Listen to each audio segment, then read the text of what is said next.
The Modern Miller's Journey. Mr. Miller stood in his sleek penthouse, watching the city lights fade as the sun rose. He is used to waking up at 5 a.m. every single day. He used to wind his mechanical watch every morning, but now he uses a digital stopwatch to time his routine. He put on perfume and adjusted his tie, feeling the sharp appeal of his successful urban life. He had to be quick. The city never waits for anyone. On his way out, Mr. Miller accidentally dropped his keys. He was always a bit of a butterfingers.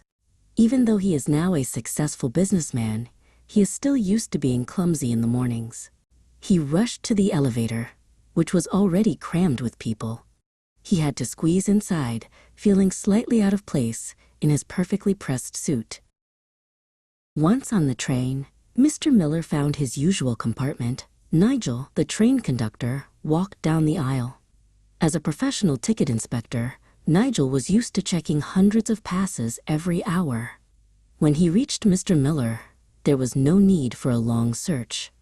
Mr. Miller reached into his pocket instantly. He knew where the ticket was.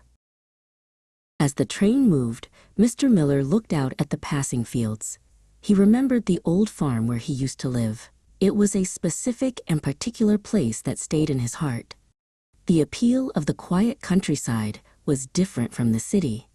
He closed his eyes and could almost smell the fresh hay and the scent of ripening fruit. He remembered his grandmother, Dorothy. She was a kind woman who would give him the biggest apples from the orchard. He used to harvest apples every autumn with her. In fact, he would harvest them until his arms ached. Dorothy would give him a small wooden ladder and watch him climb with a worried smile. Life on the farm was hard work. He used to fill the heavy wooden crates with fruit. He would fill them until they were almost impossible to lift. After the harvest, he would sweep the barn floors. He had swept them every evening until they were spotless. Back then, he would take off his muddy boots before entering the house, a habit his grandmother insisted on. He remembered one awkward day very clearly.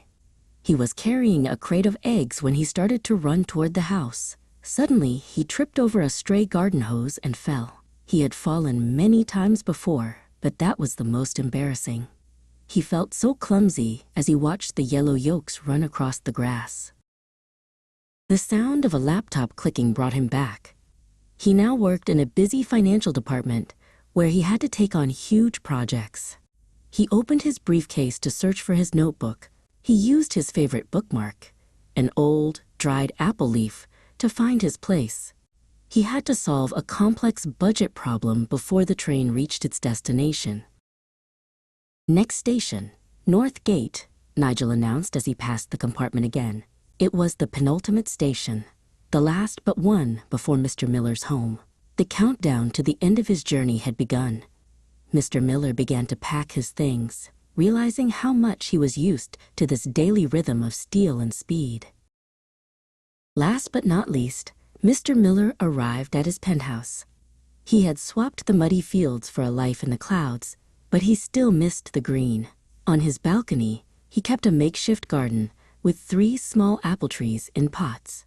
He had swapped his old life for a new one, but he would always be the boy who used to live among the trees.